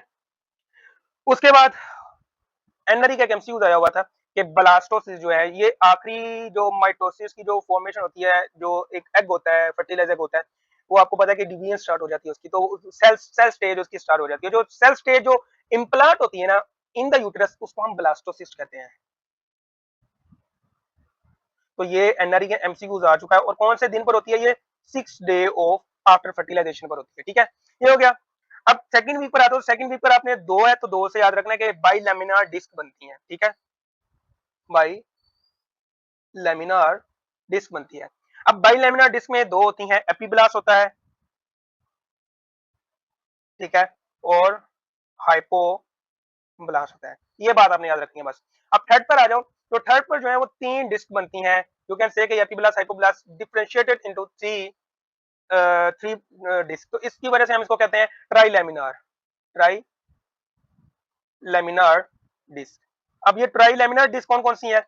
एक तो होगी आपकी एक्टोडम, एक होगी आपकी एंडोडम, मीजोडम, और एक होगी एंडोडम, ठीक है। अगर हम आउटसाइड टू इनसाइड जाए, एक्टोडम, ठीक है, मीजोडम, और ये एंडोडम। सब कुछ भूल जाओ, इनके जो डेरिवेटिव्स हैं जो है हम आगे करेंगे, उनको कभी भी नहीं भूलना, ठीक है। फोर्थ वीक पर आ जाओ। तो फोर्थ वीक पर आपने याद रखना है कि आपका जो हार्ट है, वो हार्ट आपका बीट करना स्टार्ट हो जाता है। यू कैन से कि हमारे हार्ट के जो है वो 4 चैम्बर होते हैं। तो आपने इसे याद रख लेना कि एट फोर्थ वीक जो हार्ट बिगिंस टू पंप, और यू कैन से कि आप फर्स्ट बीट जो है वो सुन सकते हो, ठीक है। एक ही होगी बात, आपके होते हैं 4 लिम्स, 2 बाजू होगी और 2 होगी आपकी टांगे। तो आपकी जो लिम्स भी हैं, 4 लिम्स, वो भी फोर्थ वीक पर उनके जो क्या कहते हैं बर्ड्स हैं वो बन जाते हैं, ठीक है। 8 वीक पर आ जाओ। तो 8 वीक पर होता क्या है कि हम जो हमारे जो जेनेटल जो है, या कि मेल है या फीमेल है, via seeing on the USG urogenital sinus, हमें उससे पता चल जाता है कि आया कि ये मेल है या फीमेल, ठीक है। तो ये, लेकिन ये ऑथेंटिक नहीं है बात। आप कई बुक्स में 10th वीक भी लिखा हुआ है, लाइक केएलएम में उन्होंने 10th वीक का बताया हुआ है, और 8 वीक जो है वो यूएसएमएल में बताई हुई है उन्होंने। तो आप 8 या 10 वीक कर लो, ठीक है। तो ये जो वीक्स हैं, इनमें हमें पता लग जाता है कि आया कि फीटस जो है वो मेल है। अब फीटस तो वो रहा नहीं, फीटस ही रहेगा। तो फीटस फीटस जो है वो मेल है या फीमेल है, ठीक है। तो ये जो है बातें आपने याद रखनी है। अब आ जाओ एम्ब्रियोनिक एम्ब्रियोलॉजिकल डेरिवेटिव जो हमने ट्राइलेमिनार डिस्क से देखने हैं, ठीक है। तो एम्ब्रियोनिक डेरिवेटिव्स, तो हमने ऊपर पढ़ के आए हैं कि जो डेरिवेटिव ट्राइलेमिनार डिस्क जो है वो एक्टोडर्म बनाती है, ठीक है। उसके बाद जो है मीजोडर्म होता है, ठीक है। और उसके बाद जो है एंडोडर्म होता है, एंडोडर्म होता है। अब ये जो एक्टोडर्म है, हम बारी बारी इन सबको डिस्कस करते हैं। अब एंडोडर्म पर सबसे पहले हम करेंगे एक्टोडर्म करेंगे, एक्टोडर्म, ठीक है। अब ये जो एक्टोडर्म है, ये वाहिद लेमिनार डिस्क होती है जो फर्दर डिवाइड हो जाती है into 3, surface ectoderm, neural tube and neural crest cells, ठीक है। तो ये सबसे पहले हम देखते हैं कि what is surface ectoderm. Surface ectoderm, इससे कौन कौन से डेरिवेटिव्स हैं वो बनते हैं। तो एपिडर्मिस का पता है आपको, अबव द डर्मिस जो हमारी लेयर है, स्किन सरफेस है ना, तो वो बनती है एपिडर्मिस, ठीक है। ये एक लाजमी अपने बात याद रखनी है। एक बात, अडीनो हाइपोफाइसिस, ये बात याद रखनी है, फ्रॉम द रेटके पाउच, ठीक है, ये बात आपने याद रखनी है लाजमी। रेटके पाउच अडीनो हाइपोफाइसिस जो है वो सरफेस एक्टोडर्म से बनता है, ठीक है। कई कंडीशंस होती हैं उसमें जो है ये अडीनो हाइपोफाइसिस जो है वो एब्सेंट होता है, ठीक है। तो आपको इस तरह सा भी केस बना के दे देते हैं कि अडीनो हाइपोफाइसिस है बट बेबी जो है उसके हार्मोन प्रोड्यूस नहीं हो रहे थे, टीएसएच नहीं प्रोड्यूस हो रहा होता, ठीक है। उसके बाद पीआरएल नहीं प्रोड्यूस हो रहा होता, सीआर नहीं प्रोड्यूस, सॉरी पीसीआर कह रहा हूँ, सीटीएच नहीं प्रोड्यूस हो रहा होता, तो एसीटीएच नहीं प्रोड्यूस हो रहा होता, ठीक है। एमएसएच प्रोड्यूस नहीं हो रहा होता, तो वो इस तरह का केस बनाकर देंगे तो वो आगे आपको बताएंगे कि अडीनो हाइपोफाइसिस जो है वो एब्सेंट है, ठीक है, रेट के पहुंच नहीं है। तो बताओ कि एम्ब्रियोलॉजिकली ये किस लेमिनार डिस्क जो है वो बनता है, तो इसमें आपको क्या कहते हैं, कंफ्यूज करते हैं वो, ठीक है। कीवर्ड सिर्फ एक ही होता है, एक लाइन में कीवर्ड छुपा होता है, आपने उस कीवर्ड को तलाश करना है, रादर देन कि आप इतनी बड़ी स्टेटमेंट पढ़ो लेकिन कीवर्ड को देखना है, आपने उसको तलाश करना है, वही आपका खजाना है। वो मिल गया तो आपको आंसर मिल जाएगा, ठीक है। तो ये चीजें इस तरह के केसेस बनाते हैं यूएसली में, केस ये हुआ था लंबा सारा सा, कीवर्ड एक छुपा देते हैं, उसको आपको वहां पर है, वो आपकी एबिलिटीज को चेक कर देंगे, how that person will Hunt that keyword, ठीक है। वो कीवर्ड मिल गया तो आप आंसर भी करेक्ट कर लोगे, ठीक है। Lens of the eyeball, lens of the eyeball, और सबसे इंपॉर्टेंट, ठीक है, उसके बाद ओल्फैक्टरी एपिथेलियम, ओल्फैक्टरी एपिथेलियम, ठीक है। उसके बाद जो है एपिथेलियम जो बिलो द पेक्टिनेट लाइन है ना, बिलो द पेक्टिनेट लाइन है, ठीक है, वो जो एपिथेलियम बनता है वो सरफेस एक्टोडर्म से बनता है, ठीक है। एक लाइन होती है, ट्रांजिशन जोन होता है, जहां पर pectinate line is the transition zone between the internal rectum और आउटर रेक्टम, ठीक है, आउटर रेक्टम एरिया, ठीक है। तो इसमें आप इसी पेक्टिनेट लाइन के अकॉर्डिंग ही हम जो है वो आगे डिफरेंशिएट कर सकते हैं कि आया कि इसको, इस बंदे को इंटरनल हेमरेज होते हैं या एक्सटर्नल हेमरेज होते हैं, तो ये हम इंशाल्लाह जीआईटी में आगे देखेंगे, ठीक है। सर्जरी का बेसिकली टॉपिक है हेमरेज, लेकिन हम इसको थोड़ा बहुत कवर करेंगे, ठीक है। और मोस्ट इंपोर्टेंट इसके बाद मेमोरी, मेमोरी ग्लैंड्स, सब कुछ भूल सकते हो, ठीक है। एपिडर्मिस नहीं बोलना, एडिनो हाइपोफाइसिस नहीं बोलना, लेंस ऑफ द आईबॉल नहीं बोलना, और मेमोरी ग्लैंड नहीं बोलना, ये चीजें जो है, ये चार चीजें ये नहीं बोलनी आपने फ्रॉम द सरफेस एक्टोडर्म, ठीक है। ये हो गया। अब आ जाओ न्यूरल ट्यूब, ठीक है। न्यूरल है तो न्यूरो से आपने याद रखना है कि neuro hypophysis, neuro hypophysis means कि आपका जो पोस्टीरियर पिट्यूटरी है वो न्यूरल ट्यूब से बनता है, ठीक है। सीएनएस न्यूरॉन्स, आपके सेंट्रल नर्वस सिस्टम का जितने भी अच्छे मोस्ट इंपोर्टेंट जो स्ट्रक्चर है वो न्यूरल ट्यूब से बनते हैं, सीएनएस के जितने भी न्यूरॉन्स हैं वो यहाँ से बनेंगे। ओलिगोडेंड्रोसाइट्स, ओलिगोडेंड्रोसाइट्स जो कि माइलिनेशन करवाते हैं for the nerves of central nervous system, ठीक है। यहाँ पर एक निमोनिक है कोप्स, सी से मुराद सेंट्रल नर्वस सिस्टम और ओ से ओलिगोडेंड्रोसाइट, ओ से होगा oligodendrocyte myelinate the nerve fibre of central nervous system, और पी से हो गया पेरिफेरल नर्वस सिस्टम, ठीक है, पीएनएस, और उसको करवाते हैं श्वान सेल्स, ठीक है। ये आगे हम पढ़ते हैं। ओलिगोडेंड्रोसाइट्स हो गए, ठीक है। उसके बाद एस्ट्रोसाइट्स हो गए, ठीक है। उसके बाद एपेंडाइमल सेल्स हो गए, ठीक है। पाइनियल ग्लैंड, ठीक है, क्योंकि ग्लैंड है इसलिए इसको मैं इंपॉर्टेंट मार्क कर रहा हूं। रेटिना हो गया, रेटिना में क्योंकि आपका जो, एक बात याद रखिए कि जो रेटिना जो है बेसिकली वो उसकी जो ऑप्टिक नर्व जो है वो सीएनएस से ओरिजिनेट होती है, दैट्स व्हाई हम रेटिना को जो है वो सीएनएस का जो पार्ट जो है वो कंसीडर करते हैं। तो एक बात याद रखनी है, तो क्रेनियल नर्व में जो ऑप्टिक नर्व जो है वो रेटिना जो वो सेंट्रल नर्वस सिस्टम से ओरिजिनेट होती है, ठीक है, बात याद रखनी है आपने। उसके बाद जो है स्पाइनल कॉर्ड, जारी बात है सीएनएस की बात हो रही है तो स्पाइनल कॉर्ड को हम बोल नहीं सकते, ठीक है। सब कुछ बोल जाओ अगर इसमें, लेकिन याद तो सब कुछ रखना है आपने, लेकिन बात बताने की ये कि सब कुछ भूल जाओ, लेकिन अगर जो चीजें याद रखनी है न्यूरल 2 में वो ये याद रखनी है, ब्रेन प्लस स्पाइनल कॉर्ड, ये आपका न्यूरल ट्यूब से बनता है। और चूंकि ब्रेन बन चुका है, स्पाइनल कॉर्ड बन चुकी है, तो दैट मींस कि इसमें जितने भी सेल्स होंगे या नर्व्स होंगे वो भी न्यूरल ट्यूब से ही ओरिजिनेट होंगे, ठीक है। ये बात आपने याद रखनी है, इसको क्विकली जो रिमेंबर याद रखने का तरीका वो ये है। अब तीसरा जो स्ट्रक्चर डेवलप होता है एक्टोडर्म से वो है neural crest cells, neural crest cells, अच्छा, इसका ना निमोनिक है, हम निमोनिक से इसको देखेंगे। तो निमोनिक मैं यहाँ पर लिख देता हूं एल्मोपास, एल्मोपासिस, एल्मोपासिस, पी यहाँ पर लगा देता हूं मैं, एल्मोपासिस। ठीक है। अब ई से क्या बनता है, ई से भाई एंटेरोक्रोमफिन सेल्स बनते हैं, एंटेरोक्रोमफिन सेल्स बनते हैं। ठीक है। एल से क्या बनता है, लेप्टोमिनिंजीज, लेप्टोमिनिंजीज। अब लेप्टोमिनिंजीज में जो है कौन कौन सी आ जाती है, एरेकेनोइड आ जाता है और पिया मैटर आ जाता है। ड्यूरा मैटर जो है वो मीजोडर्म से आपका बनता है। ठीक है। तो ये बातें जो है आपने याद रखनी है कि लेप्टोमिनिंजीज में कौन कौन सा आ जाता है, एरेकेनोइड मैटर, ठीक है, और पिया मैटर, ये जो है न्यूरल क्रैश सेल से बनता है। इनको हम टुगेदरली कहते हैं लेप्टोमिनिंजीज। ठीक है। अब एम पर आ जाओ, तो एम पर है मिलेनोसाइट्स, मिलेनोसाइट्स हो गया। ओ से आ जाओ तो ओडोंटोब्लास्ट, ओडोंटोब्लास्ट, ओडोंटोब्लास्ट आपको पता ही होना चाहिए क्या होता है, दांत जो है आपके जो है वो न्यूरल क्रैश सेल्स के ओडोंटोब्लास्ट से बनते हैं। ठीक है। उसके बाद आ जाओ पी, तो पी से पीएनएस गैंग्लिया। ठीक है। तो ये आप न्यूरो में पढ़ेंगे, गैंग्लियंस होते हैं, ठीक है, डोर्सल रूट गैंग्लिया होता है, क्रेनियल ऑटोनॉमिक वगैरह वगैरह ये।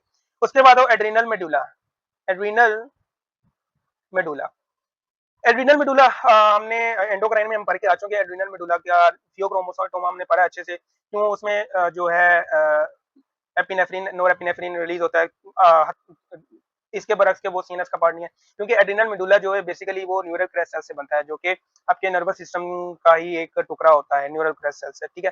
तो जिसकी वजह से जो है वो एपिनेफ्रिन, नोरेपिनेफ्रिन जो है एड्रिनल मेडुला जो है उसके लिए रिस्पॉन्सिबल होता है। श्वान सेल, ऐसे आ जाओ, श्वान सेल्स, रिपीट कर देता हूं फिर से, वो निमोनिक कोप, सी से सेंट्रल नर्वस सिस्टम और ओ से oligodendrocyte, oligodendrocyte myelinate the nerve fibre of the central nervous system. ठीक है। पी से जो है पेरिफेरल नर्वस सिस्टम है, और ऐसे Schwann cell and so that Schwann cells are responsible for the myelination of the nerve fibre of the peripheral nervous system. ठीक है, ये बात होगी। ठीक है। उसके बाद स्पाइरल मेम्ब्रेन, स्पाइरल मेम्ब्रेन। अब ये जो स्पाइरल मेम्ब्रेन है इसको हम और ऑटोको पोलमोनरी सेप्टम भी कहते हैं, ऑटिको पल्मोनरी सेप्टम भी कहते हैं। ये बात बहुत बहुत इंपॉर्टेंट है। ठीक है। क्योंकि इसमें डिफेक्ट होगा तो आपके पास ट्रांसमिशन ऑफ ग्रेट वेसल वाल जैसी जो है वो डिफॉर्मिटी देखने को मिल सकती है। आगे ई पर आ जाओ तो एंडोकार्डियल कशंस, एंडोकार्डियल कशंस देखने को मिलते हैं। ठीक है। पार्शली जो है ये डिराइव होते हैं मेसोडर्म से, और पार्शली ये डिराइव होते हैं from the neural crest cell. अच्छा, इनमें कोई म्यूटेशन हो जाए तो आपकी जो वेल्स होती है ना उनमें कोई जो है एब्सेंस, उनमें जो डिफेक्ट आ सकता है। ठीक है। तो ये भी बात आपने याद रखनी है। ठीक है। उसके बाद आ जाओ स्कल बोन्स, मेसोडर्म जो है वो बेसिकली आपके मसल भी बनाता है, बोन्स भी बनाता है, लेकिन एक्सेप्ट स्कल बोन्स और फेशियल बोन्स के अलावा आपकी बॉडी की जितनी बोन्स है वो मेसोडर्म से ओरिजिनेट होती है। ठीक है। तो ये बात आपने याद रखनी है। ठीक है। स्कल की बोन्स है वो मेसोडर्म से नहीं बनती। तो ये था एक्टोडर्म से रिलेटेड, व्हाट इज एक्टोडर्म, और उसके आगे फर्दर जो क्लासिफिकेशन थी, सरफेस एक्टोडर्म, ठीक है, न्यूरल ट्यूब और न्यूरल क्रैसेस, उसको भी हमने डिस्कस कर लिया। अब आ जाओ मेसोडर्म, व्हाट इज मेसोडर्म। तो मेसोडर्म से यार जो बात हमें पता लग रही है वो सबसे पहले तो आपने ये याद रखनी है कि हमें इससे जो है वो मीजो मसल बनते हैं, और डम मसल भी बनते हैं, इससे बोन भी बनती हैं। ठीक है। तो जो चीजें याद रखने वाली इसमें मोस्टली वो आपने मसल याद रखने हैं और बोन्स याद रखनी है, except those bone that is made by your neural crests and those are skull bone. तो स्कल बोन जो है वो मेसोडर्म से नहीं बनती। ठीक है। आपकी जितने भी series lining of the body है वो यहाँ से मेसोडर्म से ओरिजिनेट होती है। ठीक है। कैविटीज होगी लाइक पेरिटोनियम हो गया, ठीक है, पेरिकार्डियम हो गया, प्लूरा हो गया, ये जितने भी लेयर्स हैं, ठीक है, सेरस लेयर जो है, ये सेरस लाइनिंग ऑफ द बॉडी जो है वो मेसोडर्म से बनती है। ठीक है। ये बात होगी कैविटीज वगैरह वगैरह। एक जो बात याद रखनी है वो स्प्लीन लाजमी याद रखनी है, कौन कौन से ऑर्गन जो है वो डेवलप होते हैं मेसोडर्म से, ये बात याद रखनी है। एक तो स्प्लीन हो गया, ठीक है, एक हो गया आपके जो किडनी जो है वो भी यहाँ से डेवलप होती है, कार्डियोवैस्कुलर स्ट्रक्चर ऊपर मैं बता के, जो एंडोकार्डियल क्वेश्चन जो है वो भी डेवलप होते हैं इससे, एंडोकार्डियल क्वेश्चन। ठीक है। उसके बाद किडनी, ठीक है, उसके बाद एड्रीनल कॉर्टेक्स, ठीक है। किडनी होगा तो दैट मींस कि उसके ऊपर जो एड्रिनल कॉर्टेक्स है वो भी हम किडनी को ही, किडनी का पार्ट ही तस्वर करते हैं, ठीक है। यू कैन से कि उसका हम शायद तस्वर करते हैं, तो जैसी उसकी नेचर होगी तो वैसी उसकी भी नेचर होगी। तो किडनी एड्रिनल कॉर्टेक्स जो है वो भी मेसोडर्म से बनता है, ठीक है। उसके बाद डर्मिस, डर्म है, तो डर्म से आपने याद रखना है कि डर्मिस जो है वो मेसोडर्म से बनती है, ठीक है। उसके बाद आपके टेस्टिस, ओवरीज और माइक्रोग्लिया, ड्यूरा मैटर, ऊपर मैं बता गया कि ड्यूरा मैटर जो है वो मेसोडर्म से बनता है। ट्रेकियल कार्टिलेज वगैरह वगैरह जो है ये आपके जितने भी जो है ये मेसोडर्म से बनते हैं। तो यू कैन से ओवरीज, ठीक है, और टेस्टिस जो है वो कहाँ से बनते हैं, वो बनते हैं मेसोडर्म से, ठीक है। अब यहाँ पर एक आपसे क्वेश्चन पूछा जाता है अक्सर एनआरई में, नोटोकॉर्ड, ठीक है। ये नोटोकॉर्ड क्या होता है? ये नोटोकॉर्ड बेसिकली इंड्यूस करता है ectoderm to form neuro ectoderm, ठीक है। अब जब न्यूरो एक्टोडर्म बनता है तो न्यूरो एक्टोडर्म जो है वो आगे डिफरेंशिएट होता है, ठीक है। अब आपसे क्वेश्चन क्या पूछा जाता है कि नोटोकॉर्ड का जो है वो अडल्ट लाइफ में या आफ्टर बर्थ जो है इसका रेमिनेंट क्या होता है? तो nucleus pulposus is the remnant of notochord, ठीक है। तो notochord remnant of notochord in adult, तो इसका रेमिनेंट क्या है? इसका रेमिनेंट ये है कि ये न्यूक्लियस पल्पोसस पल्पोसस होता है। तो ये एमसीक्यूज आपसे अक्सर मैंने एक बार देखा हुआ है कि आया हुआ है, तो ये हम पूछते हैं, ठीक है। तो ये आपने बातें याद रखनी है। अच्छा, इसका क्वेश्चन क्या हो सकता है? इसका क्वेश्चन आपको एनआरई में जो है वो इतना मुश्किल नहीं आता है एमसीक्यूज, लेकिन अगर कोई यूएस मिली की तैयारी कर रहा है तो उसको कैसे क्वेश्चन बना के दिया जाता है, कंफ्यूज करते हैं, क्योंकि एम्ब्रियो है, तो एम्ब्रियो में इंसान जो है वैसे ही कंफ्यूज हो जाता है कि भाई इसमें हम क्लिनिकल क्या ही करें, ठीक है। तो क्वेश्चन यहाँ पर मैं बना के दे रहा हूँ आपको, वो इस तरह से कि patient with abdominal trauma in the left upper quadrant, a patient with abdominal trauma in the left upper quadrant comes to the hospital, the organ most likely damage originate from which embryological origin, ठीक है। तो ये इस तरह का MCQ आ सकता है। तो लेफ्ट अपर क्वाड्रेंट पर जो आप सबको पता है, और एक बार याद रखना आगे हम पढ़ेंगे कि most injured organ in the abdominal cavity in traumas और in road accident that is spleen. तो यहीं से आपको पता लग जाता है कि यार जिसने पढ़ा हुआ है, तो लेफ्ट अपर क्वाड्रेंट की बात हो रही है, तो लेफ्ट अपर क्वाड्रेंट में आपका जो ऑर्गन है वो स्प्लीन पड़ा होता है, ठीक है। तो अब ये जो स्प्लीन है, ऊपर हम पढ़ गए हैं कि स्प्लीन जो है that is embryologically originate from mesoderm.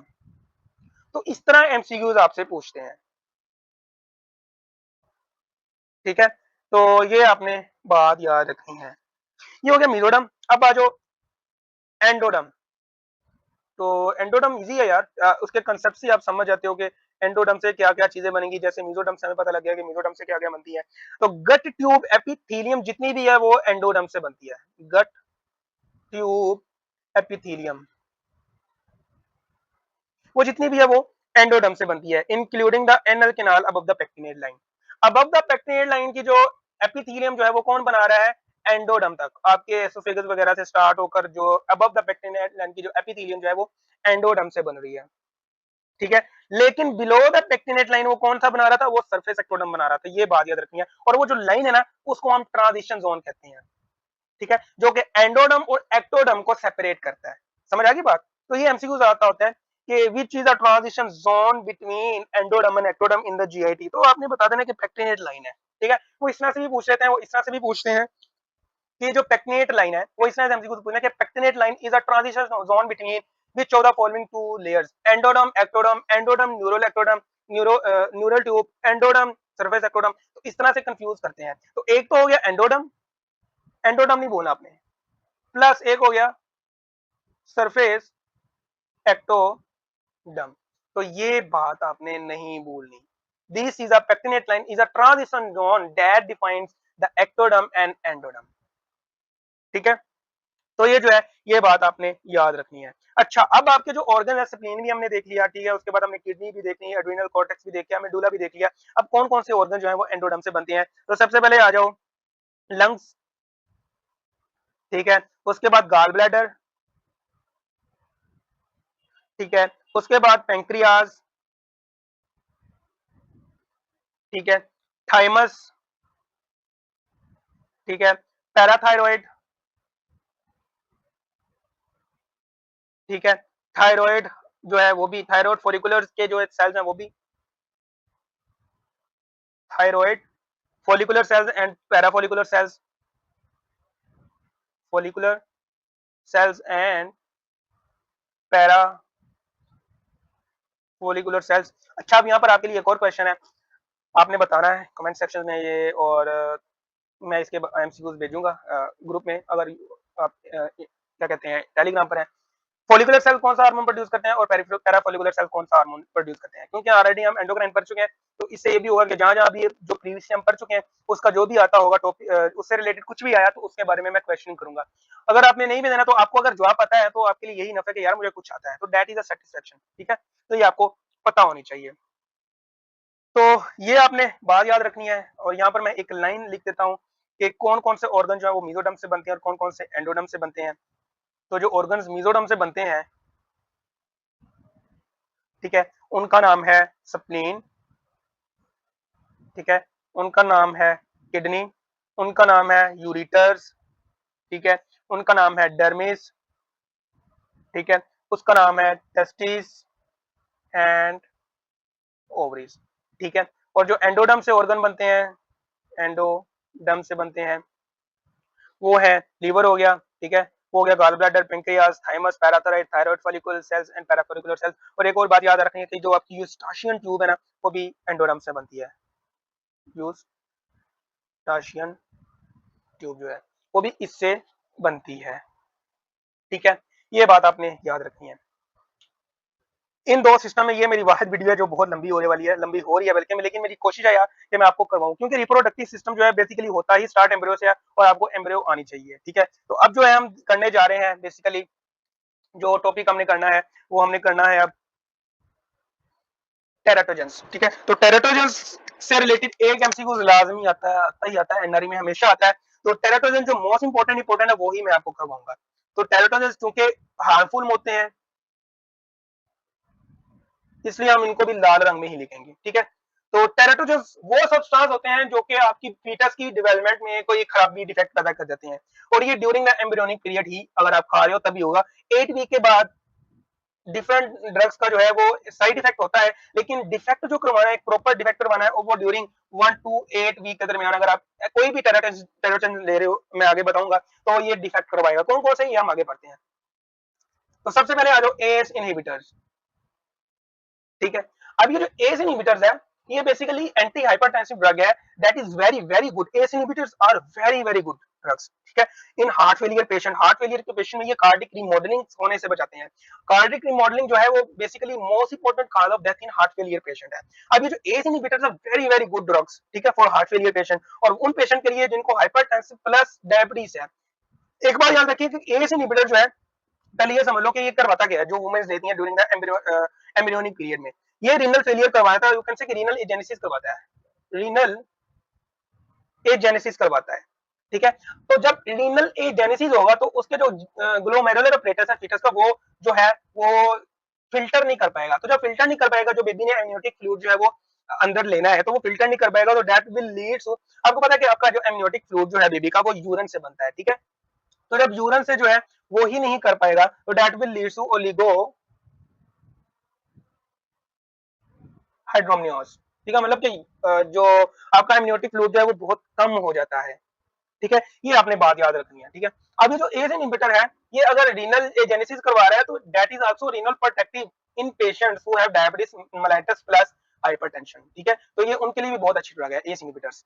कोशिश होगी जहां जहां एक्स्ट्रा पॉइंट आप बताने की जरूरत है वो मैं आपको साथ साथ बताऊंगा, ताकि आपके फ्यूचर में जब हम यही चीज को दोबारा डिस्कस करें तो आपको पता हो कि हाँ यार ये फला जगह हमने इसको पढ़ा था, ताकि आपको इजीली रिकॉल हो जाए। तो जब रिकॉल होती है ना चीज, तब वो कंसेप्ट नहीं भूलता, ठीक है। कंसेप्ट को बनाना और कंसेप्ट को लॉन्ग टर्म के लिए रखना, उसके लिए आपको रिकॉल बहुत जरूरी है, रिकॉल करते रहना वो बहुत जरूरी है, और वो प्रैक्टिस के बगैर नहीं आता, ठीक है। उसके बाद आयो तो अमाइनो ग्लाइकोसाइड्स, ठीक है, अमाइनो ग्लाइकोसाइड्स। तो अमाइनो ग्लाइकोसाइड जो है वो ऑटोटॉक्सिसिटी करवाते हैं, ठीक है। तो ये बात याद रखनी है, ऑटोटॉक्सिसिटी। तीसरी ड्रग पर आ जाओ तो एंटी एपिलिप्टिक ड्रग जो है वो है एंटी एपिलिप्टिक एपिलेप्टिक ड्रग्स। तो ये जो एंटी एपिलेप्टिक ड्रग है ये न्यूरल ट्यूब डिफेक्ट करवाते हैं। न्यूरल ट्यूब डिफेक्ट अभी हम देखेंगे, मेनिंजोसील, माइलोमेनिंजोसील, ये जो है ये हम देखेंगे, ठीक है, स्पाइना बिफिडा वगैरह वगैरह। एंटी एपिलेप्टिक ड्रग जो है वो उसमें वाल्पोरेट, कार्बामेजिन, ठीक है, फेनिटोइन जो है ये क्या करते हैं, ये बेसिकली फोलेट को जो है वो इनहिबिट करते हैं या उसकी जो उसका लेवल है उसको कम करते हैं। तो हम हर वुमेन जो प्रेग्नेंट वुमेन उनको फोलेट सप्लीमेंटेशन देते हैं ताकि जो न्यूरल ट्यूब डिफेक्ट है वो बेबीज को ना हो सके, ठीक है, मिथोट्रेक्सेट वगैरह वगैरह, ठीक है, ये जो ड्रग है ये फोलेट डेफिशिएंसी को जो है फोलेट को जो है वो कम करती है, that will neural tube defect, ठीक है। डाइइथाइलस्टिलबेस्टरोल, ये एमसीक्यूज एनआरई में आ चुका है डाइइथाइलस्टिलबेस्टरोल का, लेकिन ये रिप्रोडक्टिव से रिलेटेड था। डाइइथाइलस्टिलबेस्टरोल जिसको हम बेस्ट भी कहते हैं, ये बात आपने याद रखनी है, ये यूएस में नहीं आ चुका है एमसीक्यू, ये मैंने देखा था एक, ठीक है। तो उसमें ये था कि वजाइनल ये किस किस चीज में बन सकता है, क्या क्या डिफेक्ट करवा सकता है, ये वजाइनल क्लियर सेल एडिनोकार्सिनोमा करवा सकता है, ठीक है, वजाइनल क्लियर सेल कार्सिनोमा करवा सकते हैं। हम आगे बढ़ेंगे इसको कि इसके फीचर्स क्या होते हैं, vaginal cell clear cell carcinoma, इसके फीचर्स क्या होते हैं। केस इसमें दिया हुआ था कि एक वुमेन जो है उसकी बेटी आई है, ठीक है, उसको इस तरह का कैंसर है, ठीक है, मतलब 6-7 साल की उम्र होगी, 8 साल 9 साल की बेटी की उम्र होगी, इतनी उम्र होगी, तो उसके डिफरेंशिएट उसके जो फीचर्स है वो बताए होते हैं। तो उसका क्वेश्चन क्या होगा कि which of the following drug she is used to take took in during pregnancy, तो डेस भी ऑप्शन होगा उसमें, तो आपने वहां पर ये लगाना है डेस ऑप्शन, इसके फीचर्स को जानने के बाद। तो कीवर्ड आपने तलाश करना होता है। तो ये एक एमसीक्यूज है। एक ये करवाता है मोस्टली यूएसएमएल में इससे रिलेटेड पूछा जाता है, और एक ये मुलरियान जो डक्ट है, ठीक है, उसकी जो है उसमें डिफेक्ट करवा देता है, ठीक है। तो कंजेनिटल मुलरियन एनोमलीज हमें देखने को मिल सकती हैं। आगे हम देखेंगे सेप्टेट यूट्रस क्या होता है, ठीक है, बाइकॉन्वेट यूट्रस क्या होता है, तो उसमें भी ये डेस का रोल हो सकता है, ठीक है। उसके बाद फ्लोरोक्विनोलोन्स, फ्लोरोक्विनोलोन्स, तो फ्लोरोक्विनोलोन जो है ये आपकी जो है कार्टिलेज को डैमेज करती हैं, कार्टिलेज डैमेज, ये बड़ा इजी सा दिया हुआ यार, फर्स्ट एड में आप उधर से भी कर सकते हो, तो वो मैं वहीं से करवा रहा हूँ आपको। Folate antagonist, folate antagonist super भी हम पढ़ के हैं, एंटी एपिलेटिक ड्रग जो है ये भी न्यूरल ट्यूब डिफेक्ट करवाते हैं। और फोलेट एंटागनिस्ट जो है, फोलेट एंटागनिस्ट जो है फॉर एग्जांपल मेथोट्रेक्सेट, ठीक है, ये क्या करवाते हैं, ये न्यूरल ट्यूब डिफेक्ट करवाते हैं, क्योंकि फोलेट ही नहीं होगा तो न्यूरल ट्यूब डिफेक्ट जो है ये करवाएंगे ही करवाएंगे। उसके बाद आइसोरेटिनोइन, मोस्ट मोस्ट इंपोर्टेंट, बहुत इंपोर्टेंट, एनआरई में आ चुका हुआ है, आइसोरेटिनोइन, इसको हम विटामिन ए भी कहते हैं, ठीक है। तो विटामिन ए, अगर कोई वुमेन एक्सेसिव अमाउंट में विटामिन ए ले ले तो उससे क्या हो सकता है, उससे हो सकता है क्रेनियोफेशियल डिफेक्ट देखने को मिल सकते हैं, माइक्रोशिया देखने को मिलता है, जो बेबी के ईयर्स होते हैं वो बहुत छोटे हो जाते हैं, बहुत छोटे रह जाते हैं, इसको हम माइक्रोशिया कह सकते हैं, या उनमें डिसमॉर्फिज्म हो सकती है, लाइक वन ईयर जो है वो नॉर्मल हो सकता है और जो एक अदर है वो भी वो जो है वो छोटा हो सकता है, तो ये भी हमें देखने को मिल सकते हैं। CNS cardiac and thymic defect भी हमें देखने को मिलता है, तो थाइमिक थाइमिक डिफेक्ट जो है वो भी हमें देखने को मिल सकता है। अच्छा, इसमें कॉन्ट्रासेप्शन मैंडेटरी हो जाती है, जो वुमेन जो काफी मिकदार में रेटिनोइक एसिड ले लेती है ना, तो उसमें जो है वो क्या कहते हैं, कंट्रासेप्शन जो है वो मैंडेटरी हो जाती है, ठीक है। उसके बाद आ जाओ तो लिथियम, ठीक है, तो जो लिथियम जो है ये बेसिकली एब्स्टेन एनोमली करवाती है, आपके कार्डिक हार्ट वेल जी हैं उनकी एनोमली होती है, तो ये करवाती है एब्स्टेन एनोमली, ठीक है। उसके बाद आ जाओ तो मेथिमाजोल, इससे रिलेटेड मैं पहले एंडोक्राइन के लेक्चर्स में करवा चुका हूं कि why we can't give methimazole in the first trimester in patients of thyroid disease, ठीक है, ठीक है, हाइपरथायराइडिज्म में हम मेथिमाजोल जो है वो क्यों नहीं देते, वो इसलिए नहीं देते कि यार ये टेराटोजेनेटिक होती है, ठीक है, ये टेराटोजन है, ये क्या करता है, ये एप्लेजिया क्यूटिस करवाता है, एप्लेजिया क्यूटिस करवाता है, ठीक है, that is the condition in which your skin is congenitally absent, ठीक है, और टिपिकली ऑन स्कार्फ जो है ये एब्सेंट होती है, ठीक है। उसके बाद टेट्रासाइक्लाइन, टेट्रासाइक्लिन, ठीक है, टेट्रा से आपने याद रखना है टेट, ये आपके टीथ डिस्कलरेशन करवाती है बेबीज में, टीथ डिस्कलरेशन करवाती है, तो टेट से टीथ आपने याद रखना है। थालिडोमाइड, इसका भी एनआरई में आ चुका है। ड्रग्स जितनी भी मैं बता रहा हूं आपको ये सारी की सारी इंपॉर्टेंट है, थैलिडोमाइड। तो थैलिडोमाइड जो है वो लिम्ब डिफेक्ट करवाता है, ठीक है। तो फोकोमिलिया हो गया, ठीक है। उसके बाद जो है फोकोमिलिया देखने को मिलता है ज्यादातर थैलिडोमाइड के पेशेंट में। और उसके बाद वारफेरिन, ठीक है। वारफेरिन में जो है वो अगर कोई वुमेन ले रही है तो वो बोन एंड कार्टिलेज डिफॉर्मिटीज हो सकती हैं, ठीक है। उसके बाद जो है ऑप्टिक नर्व एट्रोफी हो सकती है, ठीक है। सेरिब्रल हेमरेज हो सकता है वारफेरिन में, ठीक है। आप सबको पता है कि वारफेरिन जो है वो एंटीकोगुलेंट है, तो सेरिब्रल हेमरेज तो यहाँ से तो बनता ही बनता है, सेरिब्रल हेमरेज बनता है। और इसका जो अल्टरनेटिव है वो हम देते हैं हेपेरिन, ठीक है। Heparin is safe in pregnancy. तो ये जो चीजें थी ये थी टेराप्टेजेंस, ये स्पेसिफिक मेडिसिन थी, वो हम देते हैं इन पेशेंट्स में। सॉरी इन पेशेंट, ये जो स्पेसिफिक मेडिसिन जो प्रेग्नेंट वुमेन लेती है ड्यूरिंग द एम्ब्रियोनिक पीरियड, तो उनको उनके बेबीज में ये डिफेक्ट हो सकते हैं, ठीक है। अब आ जाओ सब्सटेंस यूज में। तो सब्सटेंस यूज में कौन कौन सी चीजें आ जाती हैं? सब्सटेंस यूज, तो सब्सटेंस यूज में जो सबसे पहले अपने याद याद रखनी है कि alcohol, alcohol that will lead to fetal alcohol syndrome, fetal alcohol syndrome, ठीक है। उसके बाद cocaine, tobacco smoking, cocaine tobacco smoking है, ये दोनों चीजें अलग-अलग से, लेकिन इनका जो मेन काम होता है वो वेलो कंस्ट्रक्शन करवा देते हैं, वेलो कंस्ट्रक्शन करवाते हैं बेबीज में। जो मदर्स टोबैको लेती हैं या कोकेन यूज करती हैं तो उनके बेबीज में जो वेलो कंस्ट्रक्शन हो जाती है, तो जब वेलो कंस्ट्रक्शन हो जाती है तो अराउंड द वो जो आपकी जो प्लेसेंट है उसमें भी होगी, तो वहां पर आप न्यूट्रिएंट्स वगैरह वो नहीं मिल पाएंगे। तो जब न्यूट्रिएंट्स नहीं मिल पाएंगे तो आईयूजीआर का खतरा हो सकता है, इंट्रा यूट्राइन ग्रोथ रिटार्डेशन का खतरा हो सकता है, या फीटल ग्रोथ रिसेक्शन हमें देखने को मिल सकती है, ठीक है। तो ये चीजें जो है ये याद रखनी है, ठीक है।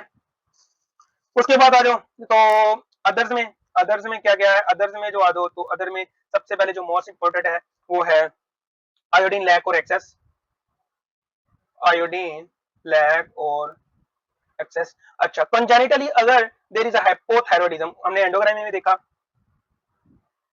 कंजेनिटली हाइपोथायरॉयडिज्म, इसको हम क्रेटिनिज्म कहते हैं, ठीक है। ये हो गया। अब आ जाओ मेटरनल डायबिटीज। तो मेटरनल डायबिटीज जो है वो कॉडल सिंड्रोम करवाता है, कॉडल सप्रेशन सिंड्रोम करवाता है, ठीक है। कार्डिक डिफेक्ट भी हो सकते हैं, मैक्रोसोमिया भी हो सकता है, ठीक है।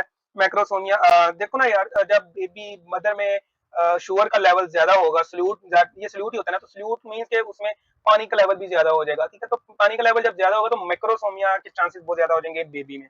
तो मेटरनल डायबिटीज जो है वो मैक्रोसोमिया भी करवाती है, ठीक है। और न्यूनेटल हाइपोग्लाइसीमिया भी करवा सकती है, क्योंकि आइलेट सेल का, क्योंकि वो इमेच्योर होते हैं। देखो ना, अब एक वुमेन को शुगर है, प्लेसेंटा से वो शुगर जाएगी, तो जब वो जो उसके बेबी का जो पेंक्रियास बन रहा होगा बिल्कुल ही इमेच्योर होगा, ठीक है। जब वो इमेच्योर होगा तो उसने उस ग्लूकोज को तो कंट्रोल करना है, तो वो इमेच्योरली जो है वो क्या करता है, वो इंसुलिन बनाने की कोशिश करता है। तो जब वो इंसुलिन बनाने की कोशिश करता है तो वो भी इमेच्योर होता है, वो हाइपरट्रोफी हो जाती है या उसकी हाइपरप्लेजिया हो जाता है, हाइपरप्लेजिया हो जाता है, क्योंकि अभी वो बन रहा होता है, हाइपरप्लेजिया हो जाता है, ठीक है। तो होता क्या है कि उसकी वजह से जो है वो इंसुलिन नहीं बन पाती, तो इंसुलिन नहीं बनेगी तो that will lead to fetal hypoglycaemia, ठीक है। फीटल हाइपोग्लाइसीमिया, ठीक है। ये बात आपने याद रखनी है। ये जो चीजें मैंने बताई हैं सिर्फ यही इतना ही इंपॉर्टेंट है, बाकी जो है वो इतना खास नहीं है। अब जो एक दो क्लिनिकल रह गए हैं वो आपने देखने हैं, तो मैं अभी करवा रहा हूँ। और उसके बाद जो हम अपने इस लेक्चर को जो है वो कंप्लीट करते हैं, वाइंड अप करते हैं। तो वो जो क्लिनिकल है इनसे रिलेटेड है, तो सबसे पहले जो है फीटल अल्कोहल सिंड्रोम है, alcohol. So what is fetal alcohol syndrome? पहले बता के आ गया हूं कि सब्सटेंस यूज की वजह से होता है। कौन सा सब्सटेंस? अल्कोहल। वो वुमेन्स जो ड्यूरिंग प्रेगनेंसी जो है वो अल्कोहल लेती हैं, उनके बेबीज में फीटल अल्कोहल सिंड्रोम होने के बहुत ज्यादा चांसेस हो सकते हैं, ठीक है। इससे क्या होता है कि जो बेबी फीटल अल्कोहल सिंड्रोम के जो बेबीज होते हैं इनमें जो इंटेलेक्चुअल जो है एबिलिटीज वो नहीं होती, तो इंटेलेक्चुअल डिसेबिलिटीज हमें देखने को मिलती है इन बेबीज में,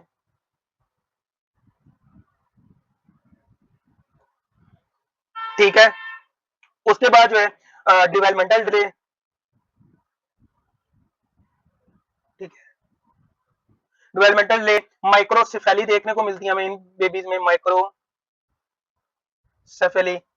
ये मोस्ट इंपोर्टेंट है, ठीक है। फेशियल एबनॉर्मेलिटीज देखने को मिल सकती है, फेशियल एबनॉर्मेलिटीज हमें देखने को मिल सकती है। फेशियल एबनॉर्मेलिटीज हमें कौन सी देखने को मिल सकती है? मोस्ट इंपोर्टेंटली स्मूथ पैलिथ्रम होता है इनका, स्मूथ पैलिथ्रम होता है।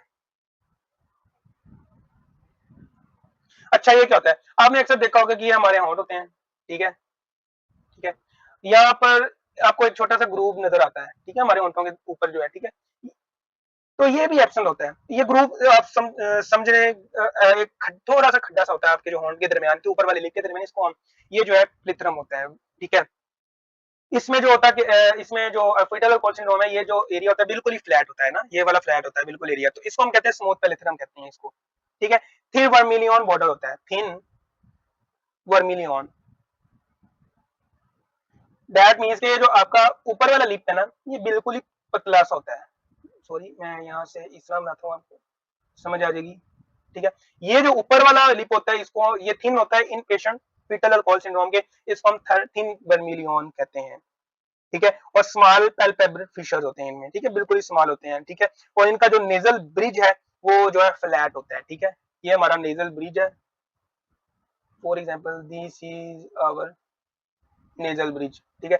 ये बिल्कुल ही फ्लैट होता है, लाइक मैं कैसे बता सकता हूँ आपको, जब आप नीचे से देखोगे ना इन बेबी के नोज को, तो इनकी जो टिप है बिल्कुल ही फ्लैट आपको देखने को मिलेगी, ठीक है। तो ये होता है, ठीक है। उसके बाद लिम्ब डिसलोकेशन हो सकती है, इसमें हार्ट डिफेक्ट होते हैं फीटल अल्कोहल सिंड्रोम में, ठीक है। होलोप्रोएनसेफली जो है, अगर वो साथ में एसोसिएटेड है, that will cause a major problem for the baby, ठीक है। होलोप्रोएनसेफली के साथ जो बेबी सर्वाइव नहीं कर पाता, तो अगर होलोप्रोएनसेफली भी साथ है, ठीक है, इसमें साइक्लोपिया भी हो सकता है, ठीक है, होलोप्रोएनसेफली में, ठीक है। उसके बाद जो है नाक जो है साइक्लोपिया भी, हाइपोटायरोरिज्म हो सकता है, साइक्लोपिया वगैरह भी जो है ये हमें देखने को मिलता है होलोप्रोएनसेफली में, ठीक है। अच्छा, इसका मैकेनिज्म ये है कि जब फीमेल जो है वो फीटल अल्कोहल सिंड्रोम लेती है, तो वो ड्यूरिंग द एम्ब्रियोनिक लाइफ जो है वो इंपेयर करती है migration of the neuronal and glial cells को, ठीक है। तो ये बात आपने याद रखनी है, इंपेयर्ड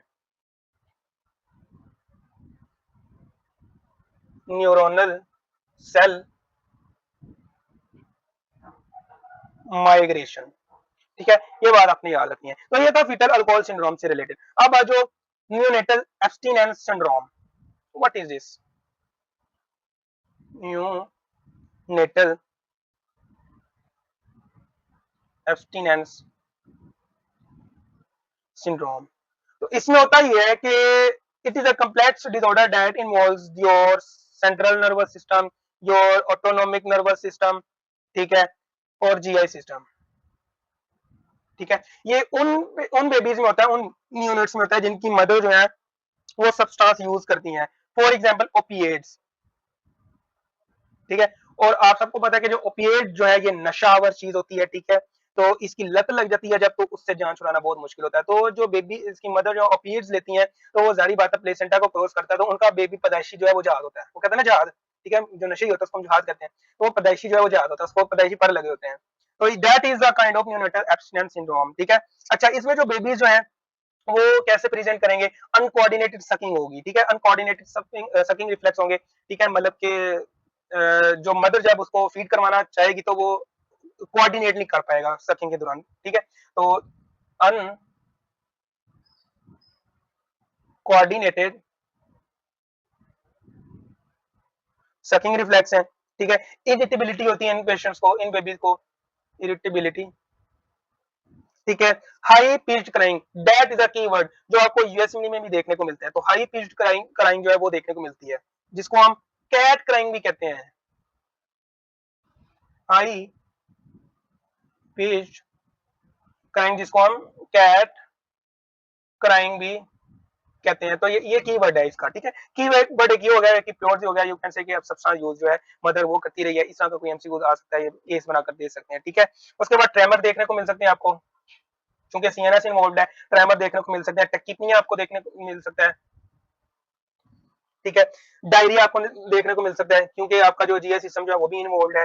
सिर्फ यार आपने ये बात याद रखनी है, सीएनएस इन्वॉल्व है, एएनएस इन्वॉल्व है, जीआई इन्वॉल्व है। अगर इससे रिलेटेड सिम्टम्स आ रही हैं और साथ में उसने बताया कि ओपिएट यूज करती है उसकी अम्मा जी, तो भाई सान इसका सीधा सीधा आंसर है कि न्यूनेटल एब्स्टिनेंस सिंड्रोम है, ठीक है। सिर्फ ये तीन बातें याद रखने वाली, इनसे रिलेटेड अगर कोई भी सिम्टम्स आ रही है और साथ में उसने ओपिएट यूज का बताया हुआ है, तो भाई उसका यही आंसर बनता है, ठीक है।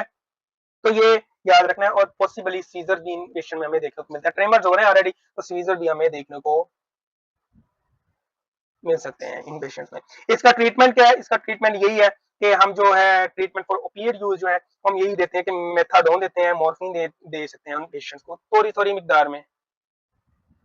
ये जो नशे होते हैं इनको भी ऐसे ही जान छुड़ाई जाती है ना, इनकी जो डोजेज है ये बहुत ज्यादा हाई डोजेज ले रहे होते हैं, तो इनकी जो जान छुड़ाई जाती है, जो क्या बहाली इदारे, दिमागी बहाली इदारे जो भी होते हैं पाकिस्तान में, जब उनका वहां पर एडमिशन हो जाए तो उनको देते हैं ये मॉर्फिन, जो भी उनकी एडिक्शन होती है कोई भी होती है, लेकिन वो डोजेज को टेपर करते हैं ताकि वो जो बंदा है वो स्लोली स्लोली जो है वो अपनी जो है आम रूटीन की तरफ आए। तो वो जब टेपर करते करते करते जाते हैं वो डोज जो है वो जीरो हो जाती है, तो हम मॉर्फिन जो है वो देते हैं इन पेशेंट में। मॉर्फिन हो गया या मेथाडोन वगैरह हो गया, ये हम इन पेशेंट बेबीज वगैरह को देते हैं या मदर्स वगैरह को देते हैं टेपर करके, ताकि हम आहिस्ता आहिस्ता जो है इसकी डोज जो है वो रिड्यूस कर दें। ठीक है, तो ये थी आज की वीडियो। होप सो यार, ये मेरी सिस्टम की सबसे आज तक की मैं बता रहा हूँ कि सबसे बड़ी वीडियो जितनी भी मैंने आज तक लेक्चर रिकॉर्ड किए हैं, ये जो वीडियो ये सबसे बड़ी वीडियो है जो कि 80 मिनट की बनी है, मेंस के 1 आवर एंड 20 मिनट्स की वीडियो बनी है। इससे बड़ी वीडियो मैंने आज तक नहीं बनाई, क्योंकि मेरा मकसद ये है कि यार आपको जल्दी जल्दी से ये कवर करवाना है, तो मेरी जितनी जल्दी कोशिश होगी। हालांकि अभी एम्ब्रियो बहुत ज्यादा बड़ी हुई हमारी रेप्रोडक्टिव की, लेकिन मेरी कोशिश यही है कि आपको मैं जल्द से जल्द विद इन 2 वीक जो है रोज जो है वो एक लेक्चर अपलोड करूँ, ताकि आपको आप भी साथ साथ करते रहो, जल्दी से जल्दी जो है आप इस चीज को वाइंड अप कर लो। ये जो चीजें मैंने करवा दी है, इन्हीं चीजों को लेक्चर लेने के बाद जब आप फर्स्ट एड को पढ़ोगे तो फर्स्ट एड आपके लिए हलवा हो जाएगी। देखो यार, first Aid is a good book, first Aid is a review book, that is not a standard book. अगर आप उसको खाली लेकर चले रहे हो, अगर आपने कुछ बेसिक्स वगैरह आपने क्लियर नहीं किए, पीछे से कुछ भी आपने एक स्टैंडर्ड बुक नहीं भरी, लाइक फिजियो की गाइडलाइन है या कुछ और आपने यूज कर ली, पैथो की आपने रोबिन्स कर ली या कोई और बुक यूज कर ली, ठीक है, उसके बाद फार्मा में आपने कैप्सिंग यूज कर ली, ठीक है, या आपने लिपन कोड यूज कर ली, तो ये जो किताबें अगर आपने नहीं यूज की हुई और उनको यूज करने के बगैर अगर आप फर्स्ट एड को हाथ लगा रहे हो, तो यार वो बहुत रफ है। First Aid is a rough book, ठीक है, आपको कुछ समझ नहीं आएगी if you are very very new to that basic knowledge. लेकिन अगर आपने कुछ पीछे से किया हुआ है, कुछ आपने पढ़ा हुआ है, बेसिक को हाथ लगाया हुआ है, लाइक कि आपने स्टैंडर्ड्स बुक यूज की, अभी मैंने नाम लिए, तो यार ये फर्स्ट एड आपके लिए एक जन्नत है। आप यूं कह लो कि ये बाइबल है, बाइबल ऑफ ऑल बुक्स है ये, ठीक है, जो ये फर्स्ट एड जो है, ठीक है, सुपीरियर मोस्ट बुक है। अगर किसी ने एग्जाम देना यूएस में, एनआरई की भी इवन अगर किसी ने प्रिपरेशन करनी है, तो that is well well good book. लेकिन अगर आप खाली किसी ने कुछ नहीं पढ़ा हुआ, पीछे से जीरो है और वो डायरेक्ट फर्स्ट एड पर आ गया, तो ये बहुत ज्यादा रफ बुक है, उसको समझ ही नहीं आनी इस चीज की। ठीक है, क्या फर्स्ट एड नहीं, क्योंकि फर्स्ट एड ने बड़ा टोटली ऊपर ऊपर से एक पूरा पॉइंट बात की हुई है, वो डीप कभी गया ही नहीं हुआ। ठीक है, तो ये जो चीजें लेक्चर में साथ लेक्चर दे रहा हूँ, तो इसका मकसद ये है कि जिन्होंने पीछे से कुछ भी उनके लिए अच्छा है, जिन्होंने पीछे से कुछ भी नहीं किया हुआ, तो जिन्होंने पीछे कुछ भी नहीं किया हुआ वो लेक्चर लें, लेक्चर लेने के बाद फर्स्ट एड को उठाएं उठाएं, उनके लिए फर्स्ट एड जो है वो बिल्कुल ही हलवा हो जाएगी। तो खुदारा, ये अगर आपको कोई अपॉर्चुनिटी दे रहे हैं ना, लेक्चर दे रहे हैं, तो इसको गनीमत समझे। कोई भी अपना टाइम वेस्ट नहीं करता। मैं चाहूँ तो अपनी फर्दर स्टडीज कर सकता हूँ इसी टाइम को लेकर, लेकिन मैंने नहीं किया, ठीक है, क्योंकि मैं चाह रहा हूँ कि जो मेरे पास नॉलेज है मैं आगे कन्वे करूँ, ताकि किसी की मदद हो सके। एक सदका जारिया होता है। मुझे ना किसी पैसे का लालच है, ना कोई और किस्म का लालच है। मैं सिर्फ ये चाहता हूँ कि जो चीज मेरे पास है वो मैं आगे कन्वे कर सकूँ, ताकि किसी का भला हो जाए। अगर आप मेरे इन लेक्चर दिए हुए लेक्चर से एक एमसीक्यूज भी अगर ठीक करते हो, दैट इज माई रिवॉर्ड, के वो रिवार्ड होगा मेरे लिए। ठीक है, अगर आप अपना एग्जाम पास करते हो तो आपके मुंह से जो दुआएं निकलनी है वो मेरा रिवार्ड होंगी। तो मुझे इससे ज्यादा कुछ नहीं चाहिए। तो ये जो लेक्चर जो है, ये जो मैं बना रहा हूँ या समझा रहा हूँ, खुदारा इनको लें, इनको पढ़ें, समझें। और मैं ये भी नहीं कहता कि यार तुम इन्नो ही फाड़ लो, ठीक है, बरी पड़ी है यार यूट्यूब, हर चीज बरी पड़ी है, लेकिन जो लोग आपको करवा रहे हैं, जो आपको आपका हाथ पकड़ रहे हैं, खुदारा उनका हाथ पकड़िए, ताकि आप भी पार लगे। तो इस चीज को समझें, ये ना हो कि बहुत देर हो जाए। जब फर्स्ट लास्ट ईयर में हम होंगे तो आपको, या जब आपका आपने पढ़ा नहीं होगा, तो आपका एनआरई क्लियर नहीं होगा, फेल हो जाएंगे, तो आप ढूंढते फिरेंगे यार मुझे कोई पढ़ाने वाला मिले, तो ऑन दैट टाइम कोई भी आपको पढ़ाने वाला नहीं मिलेगा, क्योंकि जो अभी पढ़ा रहे हैं ना आपको, वो तब अपने अपनी लाइफ में मसरूफ होने का, बहुत ज्यादा मसरूफ होने, वो पीजी के एडमिशन के लिए, पीजी की तैयारी के लिए बहुत ज्यादा मसरूफ होने का, तो उनको टाइम नहीं मिलेगा। तो अभी गनीमत समझे इस चीज को लेकर, खुदारा समझिए कि मैं आपका भला कर, ठीक है, और ये सब आप बातें जानते हैं, मुझे किसी किस्म का लालच नहीं है। किसी ने नहीं देखना यार उसकी मर्जी है, लेकिन मेरा मकसद ये आपको मोटिवेट कर रहा हूँ कि यार पढ़ो, ठीक है, कुछ करो, कुछ बनो, अपने माँ बाप का जो आप पे पैसा लगा रहे हैं उसको सोचो, ठीक है। तो ये बस समझने की बात होती है। जिस दिन आप समझ गए उस दिन यार आपको कोई भी नहीं रोक सकता। That is totally up to you कि आपने कब समझना, और जिस दिन आप समझ के, यू विल नेवर स्टॉप, ठीक है, आप कभी भी नहीं रुकोगे फिर। तो जल्दी समझिए, ताकि आप आगे बढ़े और आपको कोई रोकने वाला हो ना, आप रुकने वाले हो। कंसिस्टेंसी इज अ की चेंजर ऑफ एवरी गेम। आपने रिंग कर भी जाना है तो रिंग कराओ, ठीक है, तेज भागना है तेज भागो, लेकिन एटलीस्ट कंटिन्यू भागो। चाहे आपने स्लोली भागना है चाहे तेज भागना है, कंसिस्टेंसी जो है it is a game changer for everyone. Hope so कि मैंने एंड पर, वीडियो के एंड पर आपको थोड़ा बहुत 3 मिनट 4 मिनट का जो है वो मोटिवेट भी कर दिया है। मुझे हमेशा अपनी दुआओं में याद रखें, हमेशा अपनी दुआओं में याद रखें अपने प्यारों को, और जो आपको नफरत करते हैं उनको भी दुआओं के तोहफे दें। मुझे दीजिए इजाजत, अगली वीडियो तक लिए मेरा करें इंतजार, वो जो कि मैं इंशाल्लाह कोशिश होगी कल ही बना दूंगा। अगली भी कल कोशिश मेरी है कि रोज ही जो है वो एक वीडियो मैं अपलोड करूँ, ठीक है। तो hope so you will enjoy the video lectures. Endocrine भी आपको पसंद आया होगा, और मैंने एमसीक्यूज के लिए जिसने एंडोक्राइन कवर कर लिया हुआ है तो वो नीचे जाकर एंडोक्राइन का जो लेक्चर, एंडोक्राइन का जो टेस्ट है वो भी दे दे, ताकि उसको पता हो कि वो कितने पानी में एंडोक्राइन में। तो मुझे दीजिए इजाजत, अपनी दुआ हमेशा याद रखें। अल्लाह हाफिज।